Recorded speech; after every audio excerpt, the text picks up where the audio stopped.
हम 2021 में है करंटली, बट उस टाइम से ज्यादा दूर नहीं है जब फेयर एंड लवली क्रीम के एडवर्टाइजमेंट आते थे और वो ये बोलते थे कि तुम्हें लाइफ में सक्सीड होने के लिए फेयर होना जरूरी है। But Indian beauty industry brown skin लोगों के यूज करने वाले प्रोडक्ट्स बनाने के मामले में कछुए की स्पीड से चल रही है। तुम इंडिया की किसी भी मेजर ब्यूटी वेबसाइट पे चले जाओ, तुम्हें उनके होम पेज पे ब्राउन स्किन मॉडल्स नहीं दिखाई देंगी, बिकॉज ब्यूटी कंपनीज का ये ब्राउन स्किन का कार्ड सिर्फ एक एक्नॉलेजमेंट एनुअल टोकन होता है जो तुम्हें उनके ईयरली सिंगल एडिशन मैगजीन में देखने को मिलता है। एंड जो ब्राउन स्किन हम ब्यूटी इंडस्ट्री में देखते हैं जैसे डस्की राधिका आप्टे या फिर बिपाशा बासु, ये वो सेलिब्रिटीज हैं जिनकी बॉडी में राइट लेवल ऑफ मेलेनिन होता है। एंड तुमने कभी सोचा है कि हमें एडवर्टाइजमेंट्स में व्हाइट स्किन मॉडल्स ही क्यों दिखाई जाती हैं? बिकॉज व्हाइट स्किन ब्यूटी के साथ हमें एसोसिएट करना ईजी होता है, that's why. Because Indian audience के दिमाग में beauty is equal to white skin वाली आइडियोलॉजी घुसी हुई पड़ी है। एंड सिंस एडवर्टाइजमेंट 10 से 30 सेकंड के होते हैं तो उन्हें मेजर इंपैक्ट डालना होता है,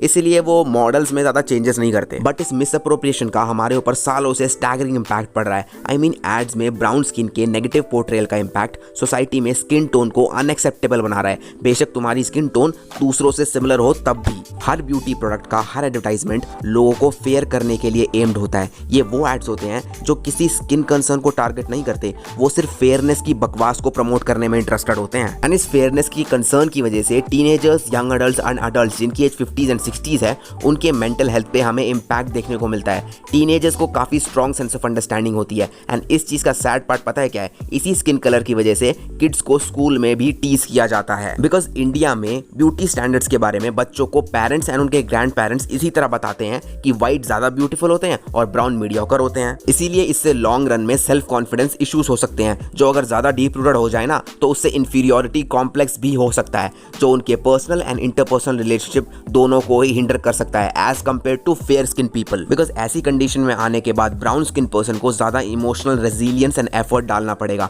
बिकॉज उस कॉन्फिडेंस को दोबारा बिल्डअप करने के लिए काफी एफर्ट डालने पड़ते हैं। एंड ऐसी कंडीशन में दोबारा आने के बाद उन्हें कंटिन्यूसली कॉन्फिडेंस को बिल्डअप करते रहना पड़ेगा ताकि उन्हें ना लगे कि फेयर स्किन लोगों को ही बेटर अपॉर्चुनिटी मिलती है। रिसर्च में मुझे ये पता चला कि वुमेन्स जिनकी लाइटर स्किन टोन होती है, उनके इंपॉर्टेंट लाइफ डिसीजन जैसे एजुकेशन, सैलरी, सक्सेस, मैरिज, इन सब में उनके स्किन टोन का कुछ ना कुछ रोल जरूर होता है। बिकॉज काफी इंस्टेंसेस में वुमेन्स की डिसएम्पावरमेंट उन्हें harsher skin lightening products use करने के लिए मजबूर कर रही है, जिससे तुम रीइंफोर्सिंग कलरिज्म भी कह सकते हो। दैट्स व्हाई हिंदुस्तान यूनिलीवर की fairness cream fair and lovely के एडवर्टाइजमेंट में सालों की backlash and discriminatory representation of skin colour की वजह से उन्हें क्रीम का नाम चेंज करके ग्लो एंड लवली रखना पड़ा। हालांकि तुम इस फैक्ट को डिनाई नहीं कर सकते कि उन्होंने ऑलरेडी व्हाइट स्किन को एज अ ब्यूटी रिप्रेजेंट किया है, जिसने सोसाइटी पे एक स्ट्रॉन्ग इंपैक्ट डाला है जो इरेडिकेट होने में जनरेशंस का टाइम ले सकता है। ये skin lightening product kind of structural discrimination है जो इंडियन स्किन कलर में बायोलॉजिकली एम्बेड किया जा रहा है।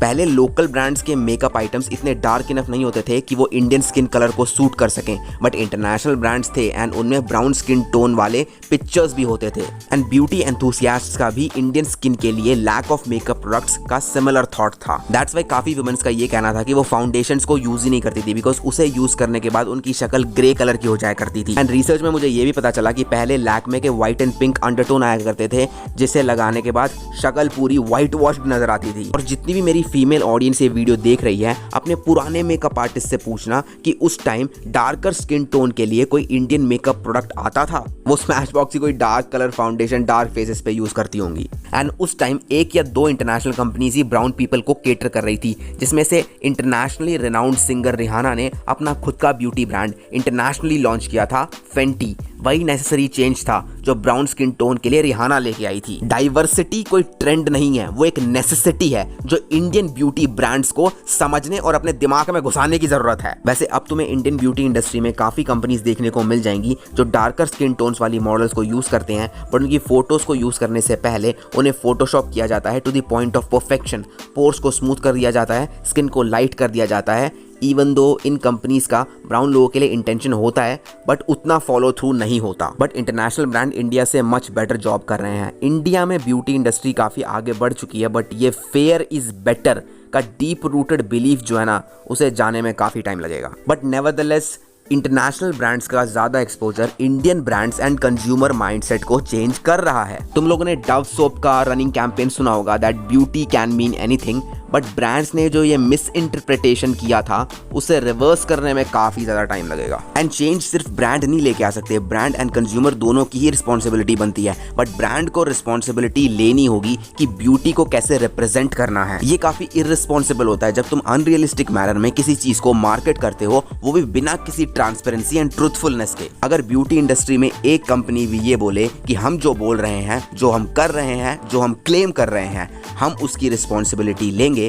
तो उसके रिपल इफेक्ट्स हो सकते हैं एंड फिर इस बैंड वैगन में काफी लोग जंप करने की कोशिश करेंगे। बट मुझे एक गैप नजर आ रहा है जहां पे काफी सारे मार्जिनल लोगों के लिए सिर्फ लैक ऑफ ऑप्शंस ही रह गए हैं जिन्हें इंडस्ट्री एक्चुअली रिपोर्ट नहीं कर रही है। बट करंटली ये कंडीशन नहीं है कि तुम बिलबोर्ड की मॉडल को देख के उसे खुद से रिलेट कर सको। एंड यही इंडस्ट्री बाउंड्री सेट कर रही है कि ब्यूटी एक फॉर्मूला है। तुम्हें थिन होना चाहिए, फेयर स्किन होनी चाहिए, sharp features, big eyes, dark hair, इन सब से तुम प्रिटी नजर आओगे। एंड इंडस्ट्री के अकॉर्डिंग इसे वो बोलते हैं एक्चुअल ब्यूटी। बुद्धि में घुसा लो इस चीज को कि ब्यूटी कोई फॉर्मूला नहीं है, इट्स अ फीलिंग। कंपनीज को अपने मॉडल्स के फेसेस को टचअप करना, उनके फोटोज को फोटोशॉप करना एंड उनके फेसेस पे जो पोर्स हैं उनको फिल करना छोड़ देना चाहिए।